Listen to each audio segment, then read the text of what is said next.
Baik, terima kasih kepada awak media cetak, online, yang tentunya memang kita harus apresiasi karena tugas swadharmanya dari media untuk menggali informasi. Tentunya pada kesempatan ini saya dari Ketua Partai Golkar Badung, ya setelah kemarin 20 Maret 2024 pengumuman secara resmi dari KPU tentang keberadaan hasil dari Pilpres dan Pileg serentak. Itu kita sudah ketahui. Nah, kita bersyukur sekali lagi baik dengan real count, quick count, ya yang lihat hasilnya tidak terlalu jauh, bahkan hampir sesuai dengan apa yang sudah dilakukan. Nah, tentunya kami mengapresiasi kepada masyarakat khususnya di Kabupaten Badung yang sudah melaksanakan proses pesta demokrasi dengan penuh rasa bangga dan memberikan rasa kenyamanan, ketenangan, dan real melaksanakan suatu aspirasi sesuai dengan hati nuraninya. Itu yang perlu kita apresiasi, dan endingnya juga keberadaan demokrasi di Badung sudah semakin dewasa sehingga masyarakat terlepas dari perbedaan pilihan, mereka selalu mengedepankan rasa solidaritas menyambut raya, itu yang terpenting, sehingga terjadi kerukunan yang masih terjaga di masyarakat Badung. Nah, mengenai kegiatan kami selanjutnya, ya karena proses demokrasi ini berjalan dalam pilkada yang sudah ditetapkan oleh KPU juga pada tanggal 27 November 2024.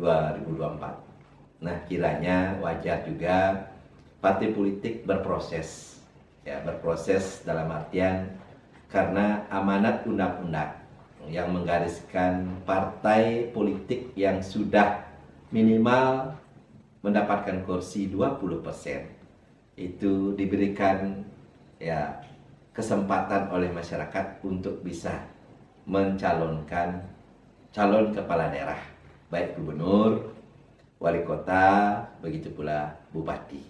Nah, tentunya kami di Golkar Badung, karena saya bagian dari Ketua Partai Golkar Badung, harus melaksanakan tanggung jawab ini, bagaimana kita menjaga ya amanah dari masyarakat yang sudah memberikan 24% kepercayaannya kepada Partai Golkar di Badung.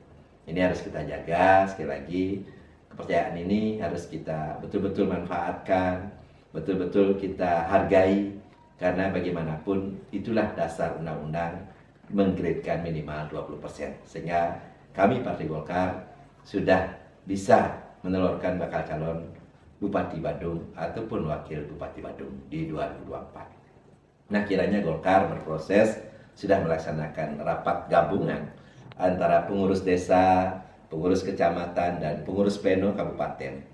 Di sana sudah kami bentuk ya, minimal di internal partai politik khususnya di Golkar harus bisa memberikan intelektualitas dan tentunya secara administratif bagaimana proses penjaringan, ya begitu pula nanti siapa-siapa tokoh-tokoh yang layak dipandang oleh Partai Golkar. Tapi kiranya Golkar Badung sudah komitmen, ya sekali lagi sudah komitmen memberikan kepercayaan pada kedua Partai Golkar Badung untuk di bawah, sekali lagi arus bawah ini bottom up dari pengurus desa, pengurus kecamatan, dan pengurus kabupaten untuk memberikan kepercayaan pada kedua Partai Golkar. Ya tentunya saya sendiri, mereka menandatangani dan betul-betul akan membawa aspirasi ini dari bawah untuk diberikan kepada DPD Golkar Bali, begitu pula ke DPP Partai Golkar. Nah, ini perlu proses. Nah, kiranya kami akan selalu menghormati keputusan partai, karena kami adalah bagian dari pengurus di kabupaten. Nah, setelah itu kami membentuk yang namanya tim pemenang internal Partai Golkar di Kabupaten Badung untuk melaksanakan agenda-agenda partai untuk memberikan minimal bagaimana mendongkrak popularitas bakal calon Partai Golkar. Karena bagaimanapun inilah supaya disadari masyarakat, setiap orang yang berpolitik dan akan menjadi policy ataupun ingin menjabat itu wajar. Karena dasar popularitas itu nanti akan ada keterpilihan, elektabilitas. Ya, tanpa diketahui oleh masyarakat, apalagi masyarakat Badung yang begitu majemuk, ya, yang harus kita hargai, minimal mereka kenal siapa calon-calon kepala daerahnya. Nah, inilah kami membentuk tim pemenangan di internal Partai Golkar, sudah terbentuk di masing-masing kecamatan, di 6 kecamatan, begitu pula di kabupaten. Di Kabupaten Badung, ketuanya Anak Agung Tri Chandra Arke, ya, yang sering disebut Gongjok, sekretarisnya Pak Nyoman Karyana, dan bendahara J. Saskara. Begitu pula di masing-masing kecamatan sudah kami terbentuk ketua sekretaris bendaharanya. Sehingga ini akan melaksanakan suatu tugas dan fungsinya bagaimana sekali lagi membranding bakal calon kepala daerah dari Partai Golkar untuk bisa mewujudkan keinginan ini sejauh mana dapat diterima oleh masyarakat Kabupaten Badung. Nah, tentunya yang lain, nah itu di internal Golkar kami akan selalu berkoordinasi dengan seluruh elemen masyarakat, seluruh tokoh-tokoh masyarakat yang tentunya memiliki basis massa ataupun minimal mereka bagian dari tokoh-tokoh masyarakat Badung yang harus kita hargai. Kita akan selalu mendekati. Begitu pula tokoh-tokoh politik, ketua-ketua partai politik, wajar kita berkomunikasi, menjalin rasa silaturahmi, karena bagaimanapun terlepas dari partai politik yang menelurkan bakal calon kepala daerah, kita akan dipilih oleh lapisan masyarakat. Karena siapapun masyarakat itu, terlepas dari partai politik, mereka itu memiliki hak pilih yang sama. Sehingga kita harus bagaimana mendekatkan pada tokoh-tokoh yang ada, pada masyarakat, bahkan kepada partai politik, semuanya yang ada di Kabupaten Badung. Kita akan selalu berkoordinasi, karena bagaimanapun, walaupun dalam perbedaan, ya kita harus hargai, kita apresiasi, ya, tapi dalam proses demokrasi kita harus jaga.